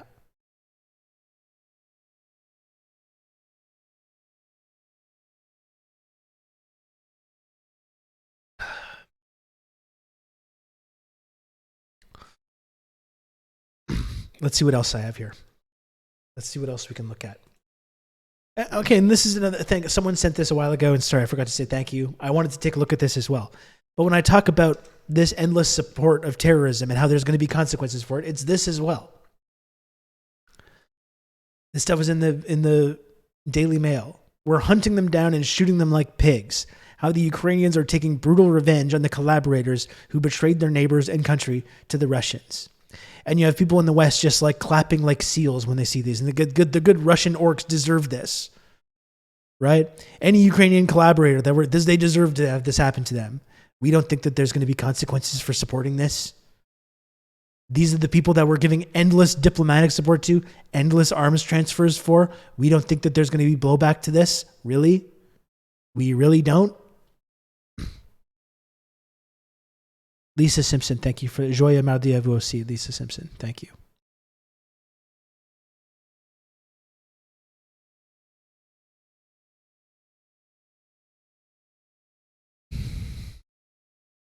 We can only gain members by our actions in politics, whether it's a union drive or tenant union drive or local political issue. Explaining doesn't gain comrades, but doing the groundwork to show possibilities. Yeah, fuck the mayors who had to deal with the Russians to protect their towns while occupied. The real villains. That's right. And we got to cheer this on.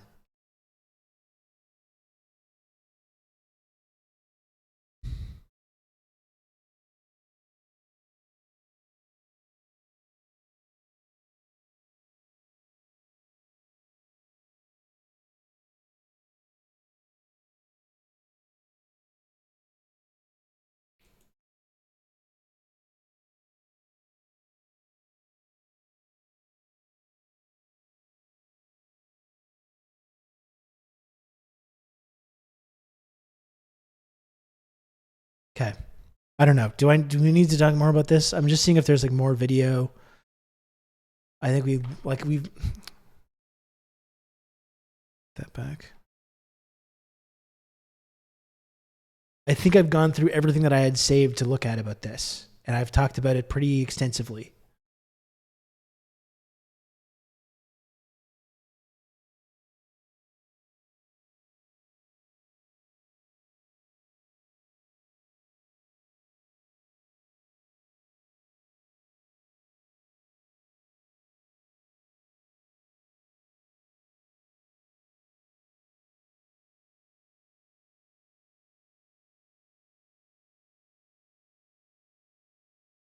We already looked at VJ and Gnome on Democracy Now! This last week.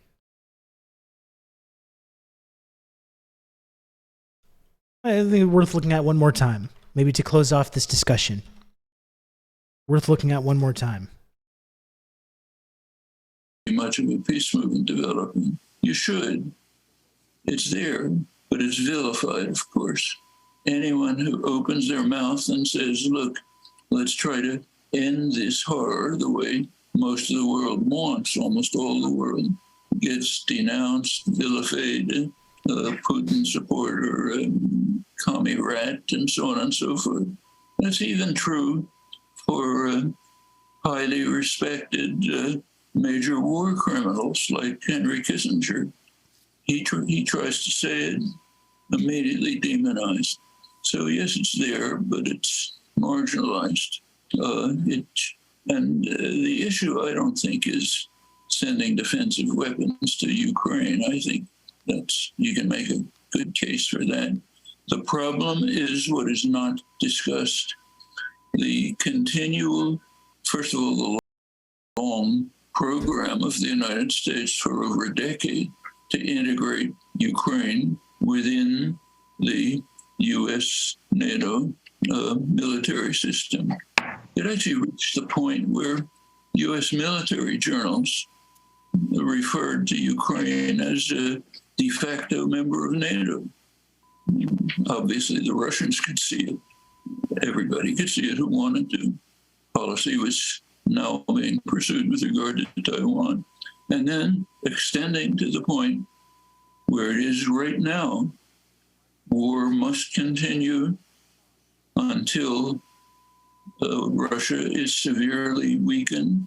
Implication, no negotiations. Events of last April are a case in point.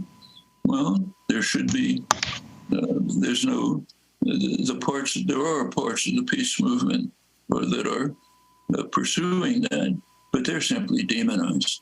They don't make it into the mainstream. Even parts of what's called the left condemn them sharply, because you have to, you can't put any conditions on unconditional support for Ukraine.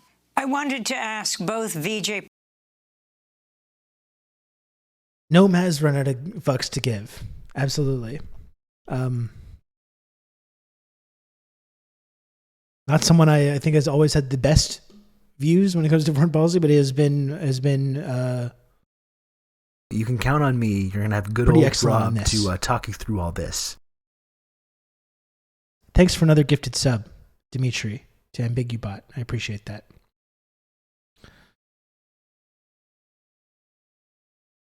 Have you read this article by Domenico Lacerdo? He explains the difference in American politics when it comes to international affairs. I believe you would enjoy. I'm going to bookmark that, Dimitri. Okay? I'm going to bookmark that because that sounds interesting. I don't hate the idea of VJ influencing his takes either. No, me neither. Me neither. I think there was one more. Let me see if I can find. I have one more thing in my bookmarks from a couple months ago. We looked at this a couple months ago. Let me see if I can find it. I can find it right here. From right before all this happened. From right before this took place. And I will close it off with this. Fuck. Lost it.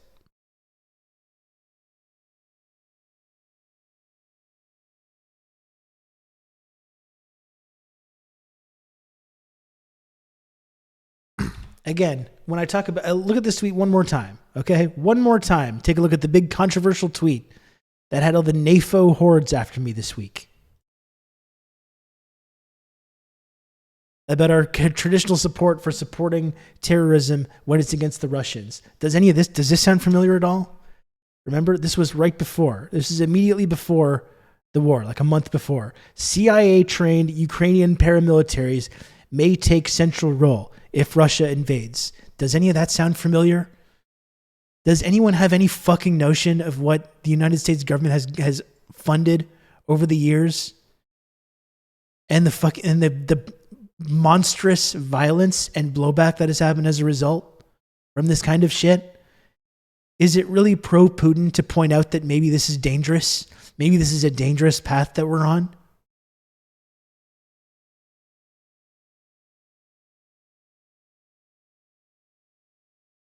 Do people really think the point of my tweet was mad about bridge? Really? Mad about bridge?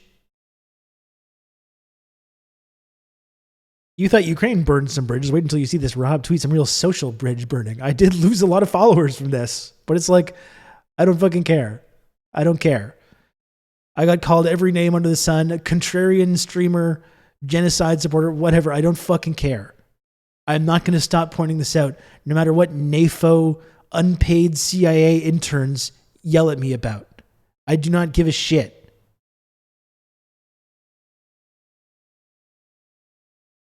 You just want Putin to eat all Ukrainian babies, you evil tanky. That's the point of that tweet. That's exactly right, Sam. That's exactly right.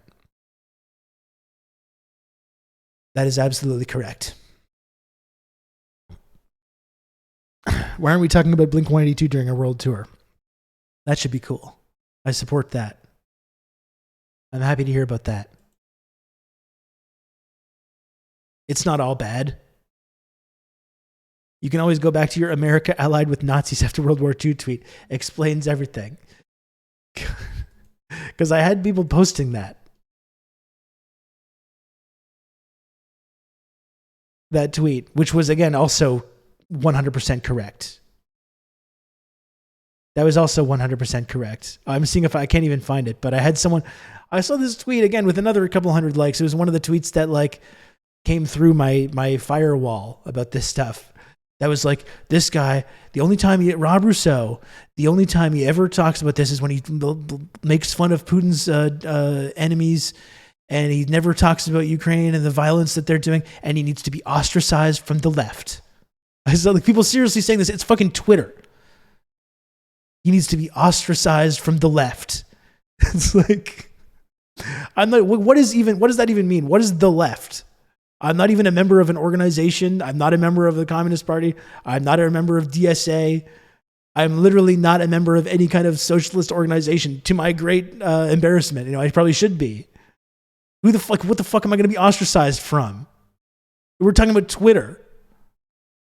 I'm a guy on Twitter who says maybe we shouldn't be uncritically supporting terrorism because historically that has caused problems for us.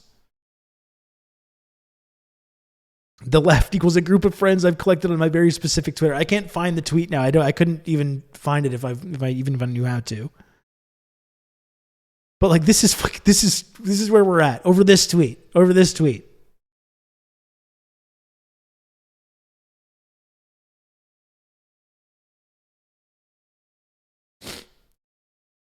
You can count on me. You're gonna have good old Rob to talk you through all this.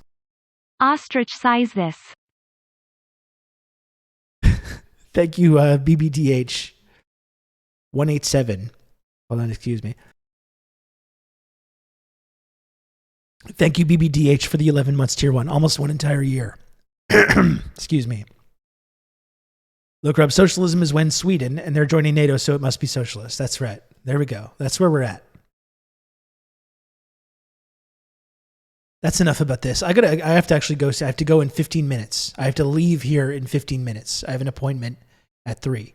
So I'm finished talking about this now. I'm finished talking about it.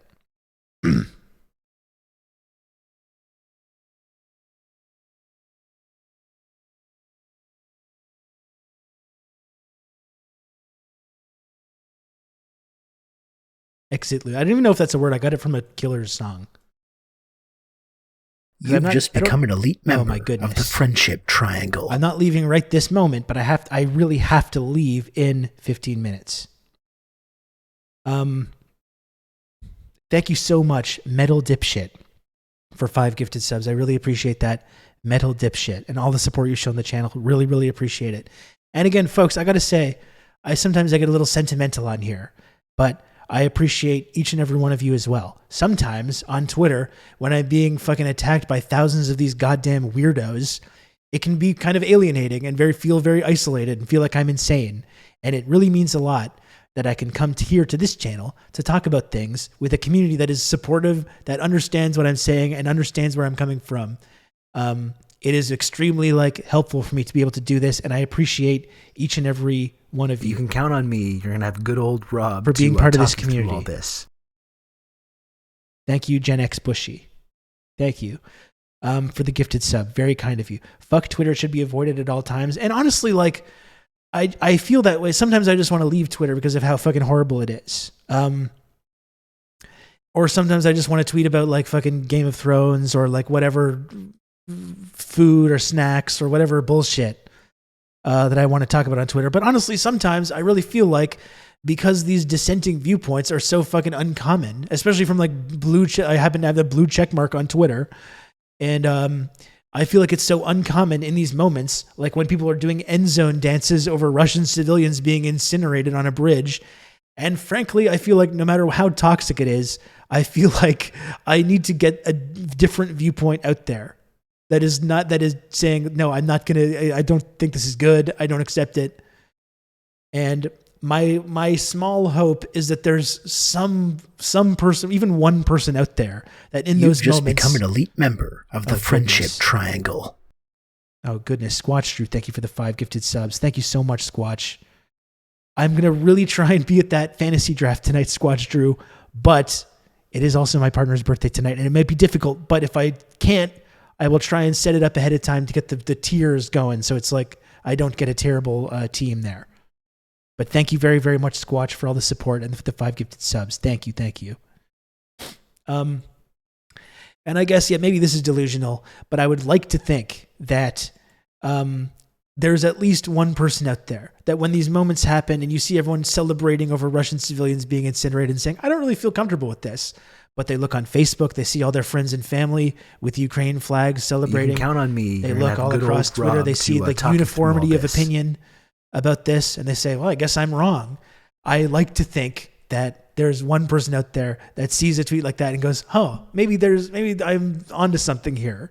Maybe my feelings about this are maybe they're correct. Maybe there are other people that feel the same way." What a great opportunity! Count on me. You're gonna have good old Rob to talk you through all this. This stream and community helped me feel better after I've accidentally gone outside. It really does. It's really been throughout the last 2 years, but throughout the whole Russia-Ukraine thing especially. It has been extremely psychically valuable to have this community. I really appreciate each and every one of you. John, thank you for the gifted sub, and thank you so much, Alana, as well. Thank you, Alana, for the 3 gifted subs. Oh boy, I know. Thank you for the $20. Buy your partner a slice of cheesecake from us. I will do that. Outrun. I'm going to go pick up a cake later. And I will absolutely do that. Thank you so much, Outrun. I've said it many times, but this stream and this community has helped me keep me sane during all this. Well, and very much me as well.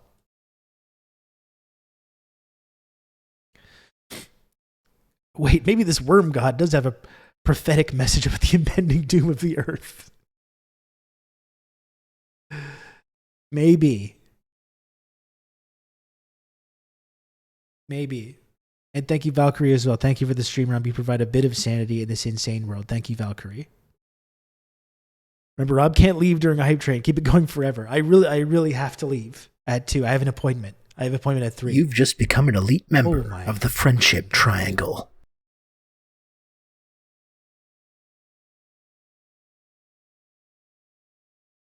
Oh my lord. What on earth?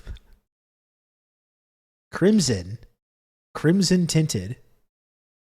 Thank you. You can count on me. You're going to have good old Rob to talk you through all this. Thank you for the 20 gifted subs, Crimson. That's incredibly kind and generous of you. Holy shit. That is amazing. Thank you so much, Crimson, for 20 gifted subs. That is ludicrous. And you know what's coming. Folks. And thank you, Dimitri, for another gifted sub as well. You know what's coming, folks. Where is it? Here we go. This is for you, Crimson. This is for you. Wow. Okay, Rob. Seriously, wow.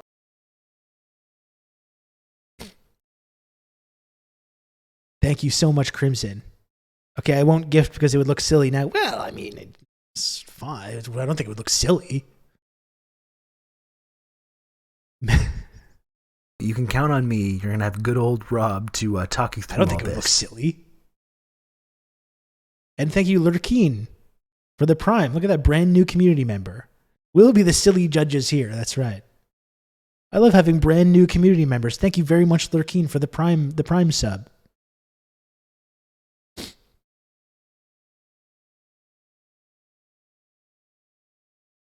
Very kind of you. I'd love to see brand new community members joining the community. And please join the Discord server.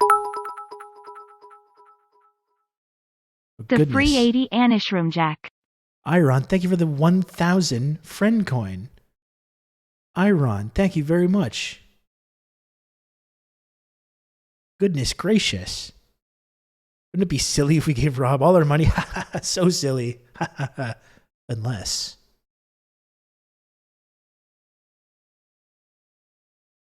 My goodness. Literally unprecedented levels of hype. Sometimes I say that just as an exaggeration. But we're literally halfway to a level 6 hype train, which has never been achieved. This has never been achieved.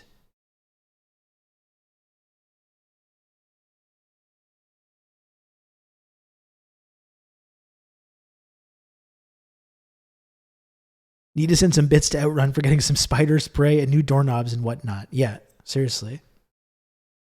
And anti-ghost removal. Ghost traps or what have you. You can count on me. You're going to have good old Rob to talk you through all this. This is only because the comeback didn't have the new hype system until the day after. A bit bullshit. That is true. That probably would have been like a level 7 or 8. And thank you, Subscription Steve, for the gifted sub. Thank you, Subscription Steve. Is this level of hype even legal? I don't know. I don't know if it is. We're in uncharted territory. You're gonna have good old Rob to talk you through all this. Don Dark Sony, thank you for the 2 gifted subs.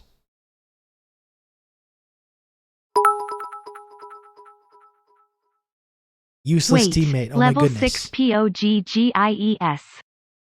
Useless, thank you for the 1,000 friend coin. Thank you, Useless. Thank you, Sam. You can count on me. You're gonna have good sub as old well. Rob to talk you through all this. Holy Lord, folks. We simply use the computer to mark up the size of the account. Cheeseburger, Freedom Eagle. Look at, oh my goodness. Oh my goodness. Thank you, Venus, for the gifted sub. You can count on me. You're gonna have good old Rob to talk you through all this. For the gifted sub as well. Goodness gracious. You can count on me. You're gonna have good old Rob to talk you through all this. Do I look silly or not? Not at all. No. You can count on me. I don't think you look silly at all. Good old Rob to talk you through all this. Cool J, thank you for the gifted sub.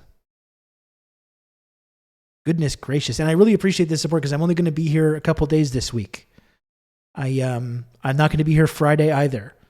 So the stream is just today. Tomorrow will be a longer one, and Thursday. And by the way, I also want to say, while we're still here, Thursday evening, I will be on friend of the stream, Pam Palmiter's stream.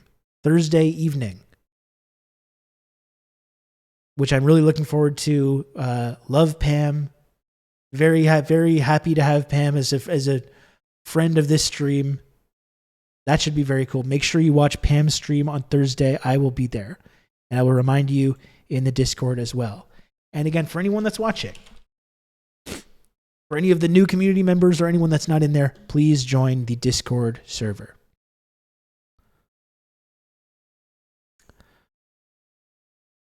Which you can do through the link in the chat there. Okay, so no, don't, seriously, I guess if people want to subscribe to the channel more, they can. But really, like, I do have to leave in 5 minutes. You know, we completed level 6 of the hype train. I think level 7 is fine. We don't need to complete it. That's just going to put more time on the clock, and I literally have to leave.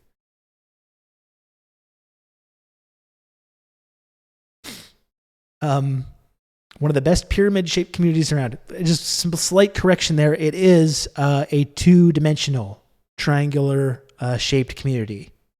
Just to be totally clear on that. And I do appreciate the support. True no. I do appreciate it, but just a little small correction on that one. It is a 2-dimensional triangle shape. And it's not a pyramid nor a cult. That is correct. It is not. Gonna go meet your Russian handlers. Also not true. If I had Russian handlers, I wouldn't have to rely on generous people in this community to support the show. You know? If I had Russian handlers, I wouldn't be here like debasing myself every day, getting you folks to, unless like Crimson, unless Crimson Tinted, maybe Crimson Tinted is my Russian handler. I don't know. I don't know. Honest mistake is an honest mistake. I'm happy to correct people on this. Okay, so who do we got here? We could raid. I would be happy to raid. Is Lucid going to be around much longer? Should I go into Lucid's stream right now and ask him?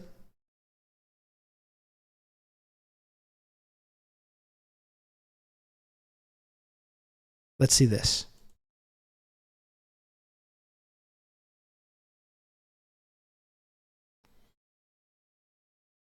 Hold up.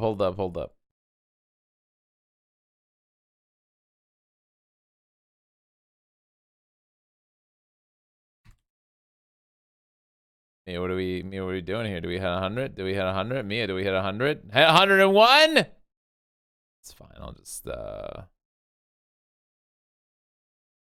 Oh, I'll sign in after this. I'm not going to derail the stream so I can log in with all my stuff or whatever. He's leaving. I'll, no. Why are you like this? Rob, how much long are you going for? How long you got, Rob? You want to hang out? Wait, what are we doing? What's happening? Why are we asking? Rob, you're great. I hope you're doing well. We should hang out again soon. Who hurt you? Oh, I was going to raid. Yeah, sure. I'm staying a little bit longer today for everybody. We got to cut through videos and shit like that. All right, there we go. There we go. Also, I'm taking, not taking tomorrow off, but I'm taking some time early tomorrow, so we're streaming longer today. Enjoy, chat. There we go. Look at that. We figured it out live. I think it's generational trauma. So at this point, That's I do true. need to introduce you to someone who's important to the plot. So this is Lauren. I reached I have out. to go to the dentist tomorrow, Chad, okay? Literally the only fucking spot they had was early days, so. Good luck at the dentist, Lucid. I just used the raid command. I don't know if anything happened. I don't know what the fucking problem is with the raids lately. I don't know what the fucking problem is. Raid channel. Lucid Fox. Start raid. We are unable to raid Lucid Fox at this time. What the hell's going on?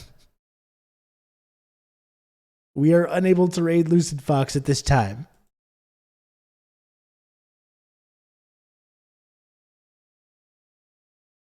Outrun. So Outrun can do raids and I can't. Okay, that's good. Good. Fucking great.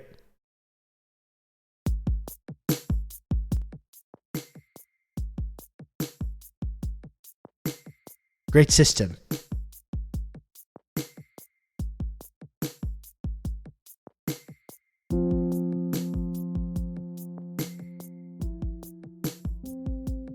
Great system here. Why don't we just put Outrun in charge, the whole thing? How about that?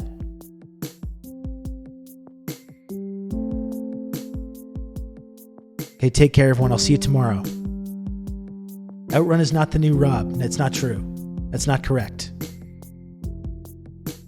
Twitch.tv has reviewed your reason to and decided you are too mad about Bridge, so we'll be limiting some functionality. God damn it.